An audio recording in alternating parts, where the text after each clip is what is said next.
नमस्कार। मैं हूं प्रभु चावला। मेरे को समझ नहीं आ रहा ये घुसपैठिया क्या बला है। जब भी चुनाव होते हैं घुसपैठिया ऐसे बन जाता है, राजनीतिक शब्दावली में शब्द ये परमानेंट जुड़ गया है।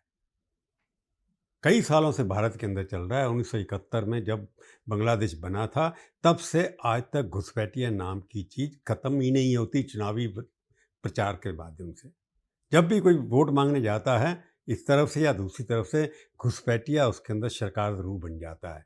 चाहे वो जेन्युइन हो, चाहे वो जाली हो, उसके नाम से राजनीति हिंदुस्तान के अंदर चल रही थी अभी तक, अब सारे विश्व के अंदर चल रही है। घुसपैठिया जो ऐसा है, अनवांटेड आदमी जिसको कोई भी पसंद नहीं करता दूसरे देशों के अंदर। घुसपैठी की डेफिनेशन से स्पष्ट है कि जो कहीं और से आके आपके घर में घुस गया, यानी कि आपके देश में घुस गया। और अमित शाह जी अब बिहार के अंदर भाषण कर रहे थे। उन्होंने वार्निंग दे दी कि जो तेजस्वी यादव है वो अधिकार बचाओ यात्रा नहीं कर रहा है, वो घुसपैठिए बचाओ यात्रा कर रहे हैं। यानी कि बिहार के अंदर घुसपैठिए कई सालों से होंगे, ये इश्यू अभी क्यों बन गया? घुसपैठिए बचाओ यात्रा, यानी कि अगर बिहार के अंदर इनकी सरकार आ गई तो बिहार में घुसपैठिए ही दिखाई देंगे। तो आज मैं इस पे बातचीत करूंगा। प्रभुवाणी होगी ये घुसपैठिया क्या है, इनका असर देश की राजनीति में इतना क्यों है, वो देश की अर्थव्यवस्था पे क्या करते हैं फर्क, जिससे सारे विश्व के अंदर उनके खिलाफ प्रदर्शन हो रहे हैं। चलो आज हम घुसपैठिए पे ही बातचीत कर लेते हैं। बिहार के अंदर ये बात सच है कि चुनाव के दौरान जो एसआईआर किया गया उसके अंदर मकसद क्या है, शाह जी ने स्पष्ट कर दिया कि हर घुसपैठी का नाम वोटर लिस्ट से कटा जाएगा। जो जेन्युइन भारत का नागरिक है उसका देश उसमें से नाम नहीं कटा जाएगा। पर घुसपैठिया कौन है, उसके लिए वहाँ पर पहले कोई इलेक्शन कमीशन ने पहले 11 दस्तावेज मांगे। उसके बाद सुप्रीम कोर्ट से जब लताड़ पड़ी तो आधार भी मान लिया। तो कौन सा घुसपैठिया भारत से निकाला जाएगा या वोटर लिस्ट से नाम कटा जाएगा कि वोटर लिस्ट के माध्यम से ही सत्ता परिवर्तन का कार्यक्रम शुरू होता है। कई लोग कहते हैं ये बांग्लादेश, हमारे देश के अंदर घुसपैठिया वो है जो बांग्लादेश से आया है, क्योंकि पाकिस्तान से तो लोग आते नहीं हैं, बहुत कम आए हैं। अफगानिस्तान से कोई लोग आते नहीं हैं, तो कहाँ से आते हैं? वही बांग्लादेश, क्योंकि वहाँ से शुरुआत हुई थी 1971 के अंदर जब बंटवारा हुआ था। लगभग वहाँ पर दंगे हुए, वहाँ पर लोगों की पिटाई होनी शुरू की। तो लोगों का अनुमान है तब 20 लाख 2 करोड़ लोग हिंदुस्तान के अंदर उस दौरान आए थे।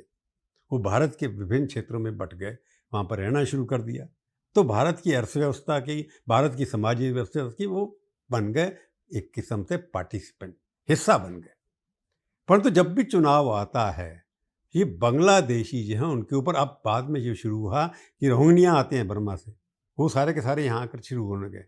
रोहिंग्या आपको देखेंगे जेएनके के अंदर, वो भी मुस्लिम भाई हैं। तो सारे अपने देशों में प्रताड़ित होकर के, वहाँ की अर्थव्यवस्था में नौकरी नहीं है, खाना पीना नहीं मिलता है, वो लोग भारत के अंदर आ जाते हैं, जिसकी वजह से वो बिल्कुल पॉलिटिकल पार्टियों का हिस्सा बन जाते हैं। बिहार में भी ये हो रहा है कि ये जो घुसपैठिए हैं, बांग्लादेशी हैं, किशनगंज है, आप सीमांचल की तरफ जाएंगे जहाँ पर इतने सारे वोट हैं, उनमें से ज़्यादातर लोग कहते हैं बांग्लादेश से आए हुए हैं। इसलिए उन्होंने सर्टिफिकेट मांगा था कि फादर का बर्थ सर्टिफिकेट दीजिए, अपना मैट्रिकुलेशन का सर्टिफिकेट दीजिए। जो भी जितने बांग्लादेशी लोग आएंगे उनके पास ऐसे सर्टिफिकेट होंगे नहीं। तो घुसपैठिया एक ऐसी चीज़ है जिसकी वजह से हमारे भारत के अंदर चुनावी परिणाम बदल जाते हैं। ये एक नैरेटिव जो है पिछले कई सालों से बढ़ता चला जा रहा है।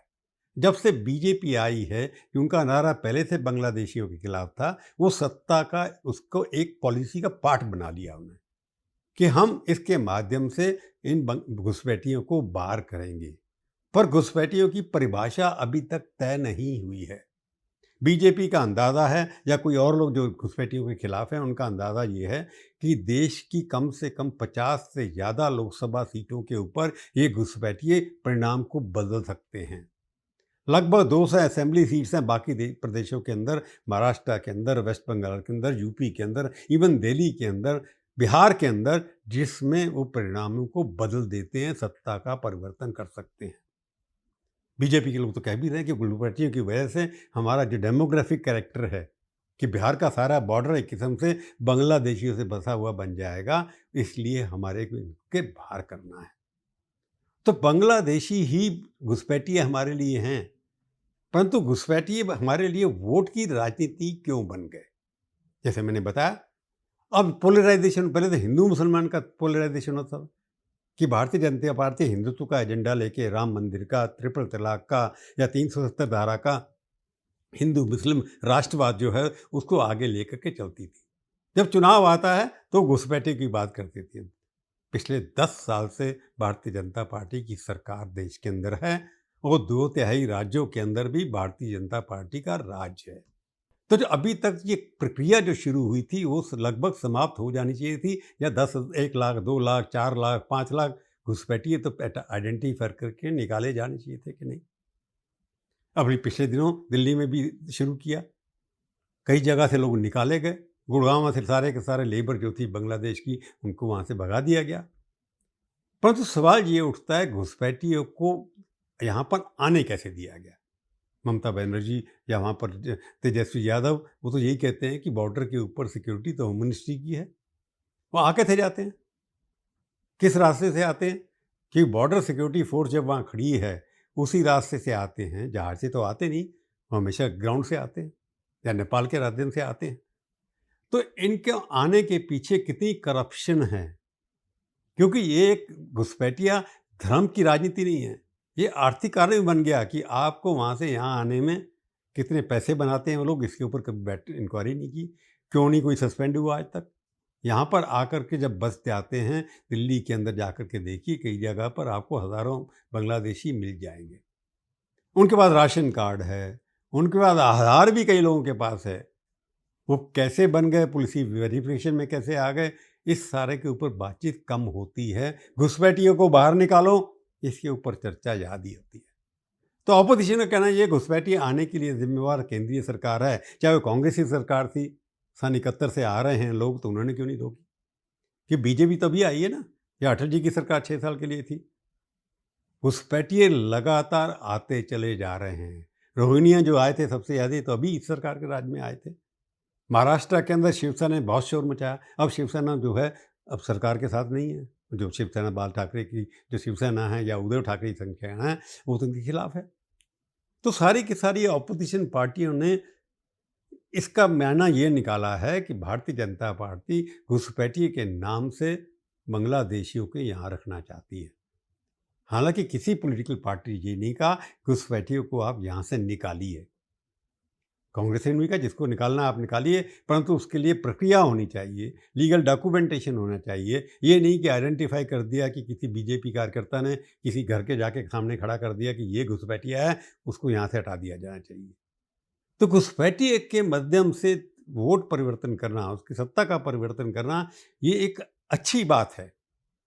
परंतु घुसपैठिया जब तक ये पार्टी नहीं डिसाइड करी घुसपैठिया क्या है, आप किसी से डॉक्यूमेंट बनाएंगे, किसी के पास नहीं है, इतने लोग यहाँ पर आ गए हैं, क्या उनको निकालना आसान है?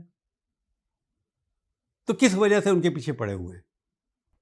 घुसपैठिए के पीछे धार्मिक कारण तो हो सकते हैं कि बीजेपी का हिंदुत्व एजेंडा के अंदर वो फिट बैठते हैं।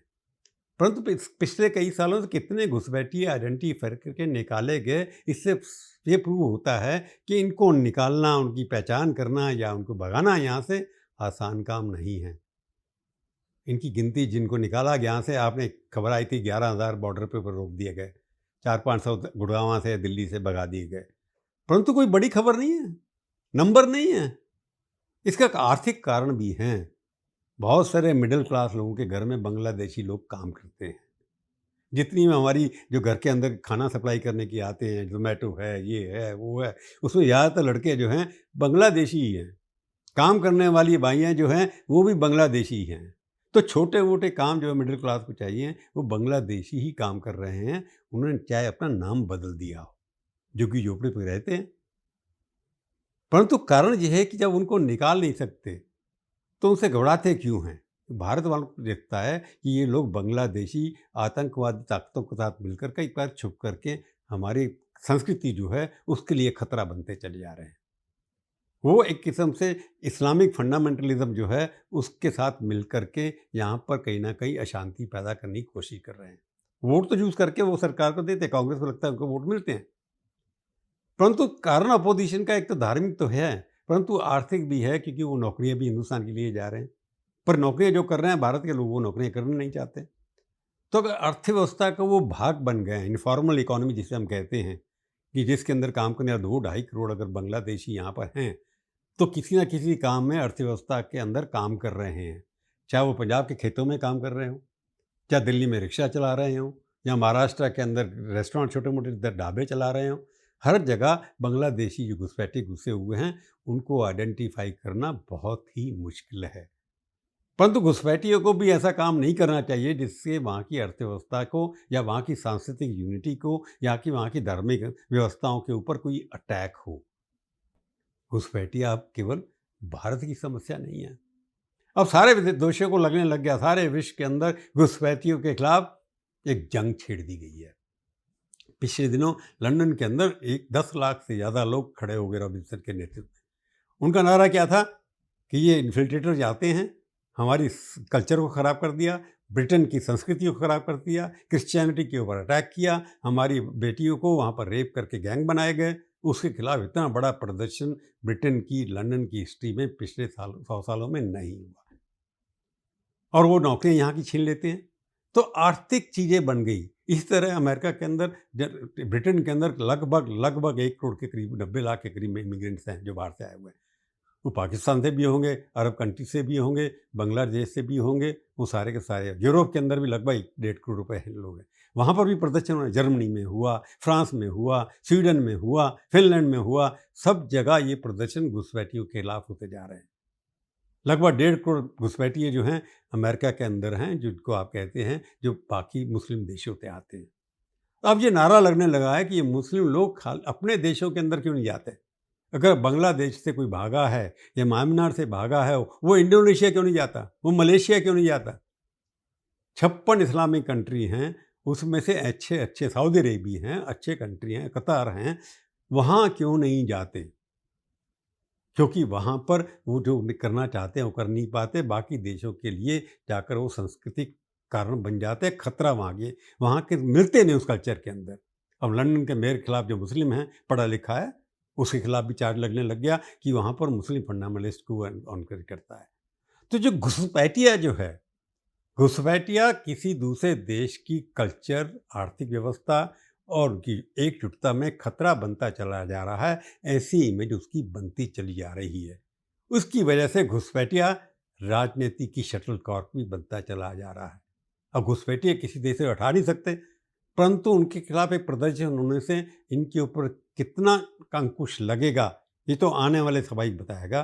परंतु घुसपैठियों के खिलाफ विश्व भर के अंदर एक आंदोलन शुरू होगा, हो चुका है।